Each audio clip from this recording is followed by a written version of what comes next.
Հայաստանն ու Հնդկաստանը պաշտպանական ոլորտում համագործակցության նոր փուլ են սկսում, քննարկվում է ռազմական տեխնիկայի արտադրության նպատակով համատեղ ձեռնարկություններ հիմնելու հնարավորությունը։ Այս մասին Հնդկաստանի զինված ուժերի միացյալ հրամանատարությունն էր հայտնել օրերս, երբ պաշտոնական այցով Նյու Դելհիում էր Հայաստանի զինված ուժերի գլխավոր շտաբի պետը։ Էդվարդ Ասրյանը հանդիպել էր Հնդկաստանի պաշտպանության շտաբի պետի հետ, որը փետրվարի սկզբին Երևան էր այցելել։ Համագործակցության հեռանկարները քննարկել նաև Հնդկաստանի ռազմաօդային ուժերի հրամանատարի եւ պաշտպանության քարտուղարի հետ։ Հնդկական New Indian Express պարբերականը գրում է, որ Հայաստանն այժմ դիտարկում է հնդկական պաշտպանական համակարգեր արտադրելու կամ սեփական արդյունաբերական համալիրին դրանք ինտեգրելու հնարավորությունները։ Աղբյուրի տեղեկություններով այժմ Երևանը Նյու Դելհիի հետ բանակցում է հնդկական հայրենական արտադրության Pralay մոդելի հրթիռային համակարգեր ձեռք բերելու հարցը։ Խոսքը երկիր-երկիր դասի քվազիբալիստիկ հրթիռների մասին է, որոնց կրակային հեռահարությունը հասնում է 150-ից մինչև 500 կիլոմետրի։ Ըստ հնդկական պարբերականի Հայաստանը հետաքրքրված է հրթիռային այս համակարգով, քանի որ ձգտում է Ադրբեջանի հարձակողական կարողությունները զսպել,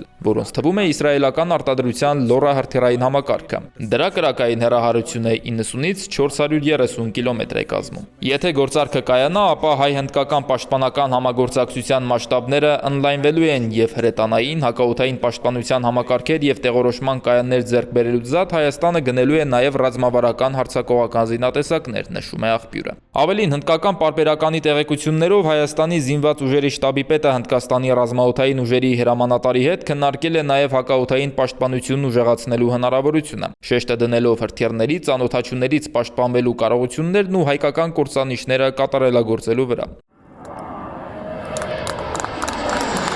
Ընդ որում, խոսքը ըստ հնդկական աղբյուրի ռուսական Su-30 կործանիչները Հնդկաստանի հետ համատեղ արդիականացնելու մասին է, որի 4 միավոր ունի Հայաստանը։ Դրանք 2019-ին էին ձեռք բերվել, սակայն չէին կիրառվել 44-օրյա պատերազմի ժամանակ, ինչպես հետո հայտնի դարձավ հրթիռներ չունենալու պատճառով։ Հիմա աղբյուրի տեղեկություններով Հայաստանը բանակցում է հնդկական Astra Mk1 մոդելի անտեսանելի օդ հրթիռ ձեռք բերելու շուրջ, որոնք Հնդկաստանի ռազմաօդային ուժերում ինտեգրված են, այդ թվում նույն Su-30 կործանիչներին։ Հայաստանի պաշտպանության նախարարությունը հնդկական կողմի տարածած տեղեկությունները չի մեկնաբանում եւ առայժմ չի հաստատում դրանք։ Վերջին տարիներին Հայաստանը դարձել է հնդկական սպառազինության խոշորագույն գնորդներից մեկը ամբողջ աշխարհում։ Մինչ այս պահն իրականացված գործարքների ընդհանուր արժեքը գերազանցում է 1.5 միլիարդ դոլարը, նշում է հնդկական պարբերականն ու ընդգծում, այս թիվը աճելու միտում ունի, քանի որ նոր մատակարարումների շուրջ բանակցություններն ընթացքի մեջ են։ Մինչ այս Հայաստանը ձեռք է բերել հնդկական արտադրության տարբեր զինատեսակներ։ Պինակա հրթիռային համակարգի 24 կայանքներ, որոնցից յուրաքանչյուրն ունի 12 հրթիռ,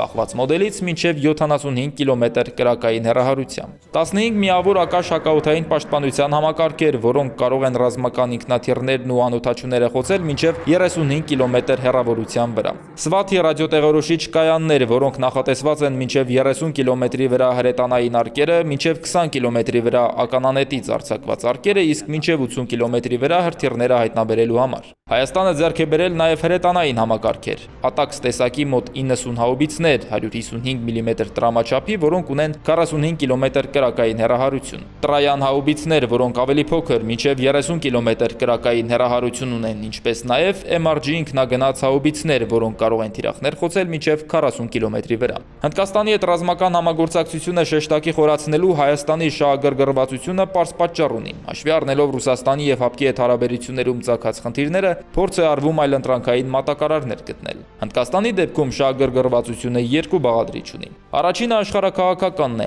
Պակիստանի հետ շարունակվող հակամարտության պատճառով Հնդկաստանը մեծացնում է ուշադրությունը մեր տարածաշրջանի նկատմամբ, քանի որ Ադրբեջանն ու Թուրքիան սերտ դաշնակցային հարաբերություններ ունեն Պակիստանի հետ։ Ուստի սերտացնելով հարաբերությունները Հայաստանի հետ, Դելին փորձում է հավասարակշռող դեր ստանձնել եւ զսպել Պակիստանի հավակնությունները։ Երկրորդ պատճառն այն է, որ Հնդկաստանը ձգտում է դառնալ առանցքային խաղացող զենքի համաշխարհային շուկայում, եւ Հայաստանը հիմա դառնալով հնդկական արտադրության որոշ զինատեսակների առաջին գնորդը, կարևոր հանգրվան է այդ ճանապարհին։